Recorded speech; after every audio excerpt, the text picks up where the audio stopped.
Hello friends, welcome to Kurinjikadambam. நாம் இன்றைக்கி கொரோனாவிலிருந்து நம்மை பாதுகாத்துக்கக்கூடிய அதே போல் குளிர்காலத்திற்கு ஏற்ற ஒரு தூதுவளை ரசம் எப்படி பண்ணுறதுன்னு தான் பார்க்க போகிறோம். தூதுவளை நுரையீரல் சம்பந்தமான அத்தனை நோய்களுக்கும் மிகச்சிறந்தது. இதுக்கு முதல்ல ஒரு டீஸ்பூன் நெய் ஊற்றிட்டு, அரை டீஸ்பூன் மிளகு, ஒரு டீஸ்பூன் சீரகம், ஒரு டீஸ்பூன் தனியா மல்லி, 1/4 டீஸ்பூன் கடுகு, ஒரு 10 வெந்தயம். வெந்தயம் நிறையா போட்டால் கசப்பாயிரும், அதனால் அளவாக போட்டால் போதும். ஒரு டேபிள் ஸ்பூன் அளவு கடலைப்பருப்பு அல்லது துவரம்பருப்பு, இதெல்லாம் சேர்த்து நல்லா வறுத்துக்கணும். நல்லா மணம் வர வரைக்கும் வறுத்துட்டு இது தனியாக எடுத்துக்கோங்க. உங்கள்கிட்ட ரசப்பொடி இருக்குன்னா நம்ம அது கூட யூஸ் பண்ணிக்கலாம். ஆனால் இந்த மாதிரி தூதுவளை ரசமுக்கு ஃப்ரெஷ்ஷாக வறுத்து பொடிச்சா ரொம்ப நல்லாயிருக்கும். டைம் இல்லை அப்படின்னா நீங்கள் ரசப்பொடியை இதுக்கு பதிலாக யூஸ் பண்ணிக்கலாம். திரும்பவும் ஒரு டீஸ்பூன் அளவு நெய், அதில் 15 சின்ன வெங்காயம், 10 பல் பூண்டு, இதை போட்டு நல்லா வதக்கிக்கணும். வெங்காயம் பொன்னிறம் ஆகிற அளவுக்கு வதக்கிக்கோங்க. நெய் தான் ரொம்ப நல்லது. இந்த மாதிரி மூலிகை ரசம்லாம் செய்யும்போது நெய் ஊற்றி பண்ணுறது தான் ரொம்ப நல்லது. இந்த மூலிகையுடைய முழு பயன்களும் நமக்கு கிடைக்கும். இப்போ 3 தக்காளி நான் பொடியாக நறுக்கி சேர்த்துருக்கேன். தக்காளி நல்லா குலைவாகிற அளவுக்கு வதக்கிக்கணும். வதக்கிட்டு ஒரு 15 தூதுவளை எடுத்திருக்கேன். எனக்கு இலைகள், இந்த தூதுவளை இலைகளில் முள் இருக்கும், அதை கட் பண்ணி எடுத்துடணும். ரொம்ப சின்ன முள் இருந்ததுன்னா விட்டுருங்க, பெருசாக இருந்ததுன்னா கட் பண்ணிடணும். இல்லைன்னா நம்ம அரைச்சா கூட அரையாமல் நம்ம உணவுக்குள்ளே போய் சிக்கிக்கிறதுக்கான வாய்ப்புகள் இருக்கும். அதனால் முள் இருந்ததுன்னா கண்டிப்பாக கட் பண்ணிடணும். தலையும் போட்டுட்டு நல்லா வதக்கிக்கோங்க. அது நல்லா சுருளை வர வரைக்கும் வதக்கிட்டு, ஒரு கைப்பிடி அளவு மல்லித்தலை, கொத்தமல்லி தலை, தலை இல்லைனாலும் நீங்கள் தண்டு இருந்தால் கூட சேர்த்துக்கலாம்.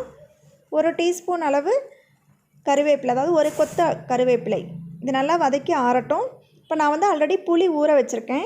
ஒரு சின்ன எலுமிச்சம்பழம் அளவு அல்லது பெரிய நெல்லிக்காய் அளவு புளி ஆல்ரெடி ஊற வச்சாச்சு. அதை நல்லா கரைச்சி அதிலேருந்து தண்ணி மட்டும் எக்ஸ்ட்ராக்ட் பண்ணியாச்சு. 1 கப் அளவு தண்ணி சேர்த்து இந்த புளியோடைய கரைசலை எடுத்தாச்சு. இப்போ நம்ம ஆல்ரெடி எல்லாமே வதக்கி வச்சுருக்கோம் இல்லையா, அந்த பவுடர், அதை பவுடர் பண்ணிக்க போகிறோம்.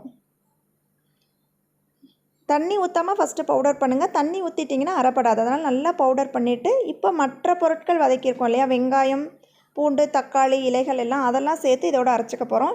இப்போ நீங்கள் தேவையான அளவு தண்ணி ஊற்றி நல்லா ஃபைன் பேஸ்ட்டாக அரைச்சிக்கணும்.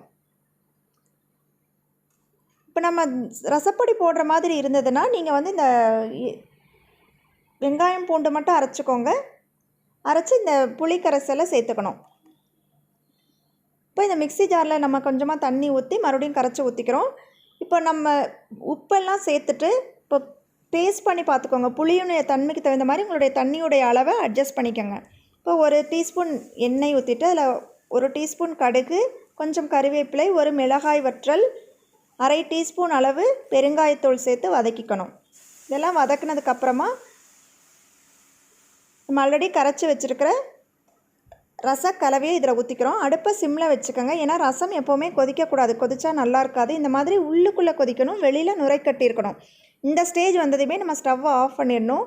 அப்போ தான் ரசம் நல்லா வாசமாகவும் சுவையாகவும் இருக்கும். நீங்கள் ஹையில் வச்சிங்கன்னா டக்குன்னு கொதி வந்துடும், டேஸ்ட் இருக்காது. அதனால் கொஞ்சம் மீடியம் ஃப்ளேமில் வச்சு, அடியில் கொதிக்கும், மேலே அப்படியே நுரைக்கட்டி வரும்போது எடுத்து ஒரு பாத்திரத்துக்கு ட்ரான்ஸ்ஃபர் பண்ணிவிட்டு இமீடியட்டாக மூடி வச்சிட்டிங்கன்னா உங்களுடைய ரசம் தயார். இது நீங்கள் சாதத்தில் ஊற்றி ரசம் மாதிரியும் சாப்பிட்லாம், இல்லை சூப் மாதிரி கூட குடிக்கலாம். ரொம்ப சுவையாக இருக்கும். இது கொஞ்சம் திக்காக தான் இருக்கும். நம்ம வெங்காயம், தக்காளி, பூண்டெல்லாம் அரைச்சி போட்டிருக்கிறதுனால கொஞ்சம் திக்காக தான் இருக்கும். சூப் மாதிரி கூட நம்ம குடிக்கலாம். பார்த்திங்கன்னா இப்போ கோவிட் டைம் அப்படிங்கிறதுனால நுரையீரலில் தான் நிறையா நோய் தொற்று வருதுன்னு நம்ம சொல்கிறாங்க இல்லையா. அதுக்கு நுரையீரல் சம்மந்தமான நோய்களுக்கு எல்லாமே தூதுவளை மிகச்சிறந்த ஒரு மருந்து. கண்டிப்பாக தூதுவளை உங்கள் வீட்டில் இருந்ததுனால உபயோகப்படுத்தி பாருங்கள். இப்போ நிறையா கடைகள்லையும் கிடைக்கிது. கண்டிப்பாக தூதுவளை வாங்கி வாரத்தில் ஒரு முறையாவது தூதுவளை ரசம் வைத்து நீங்களும் கொடுங்க, குழந்தைகளுக்கும் கொடுத்து பழக்குங்க. இந்த ரெசிபி ட்ரை பண்ணி பார்த்துட்டு எப்படி இருந்ததுன்னு உங்கள் ஃபீட்பேக் கமெண்ட்டில் சொல்லுங்கள். பிடிச்சிருந்தனா லைக் பண்ணுங்கள், கமெண்ட் பண்ணுங்கள், ஷேர் பண்ணுங்கள். தேங்க்ஸ் ஃபார் வாட்சிங். வாழ்க வளமுடன்.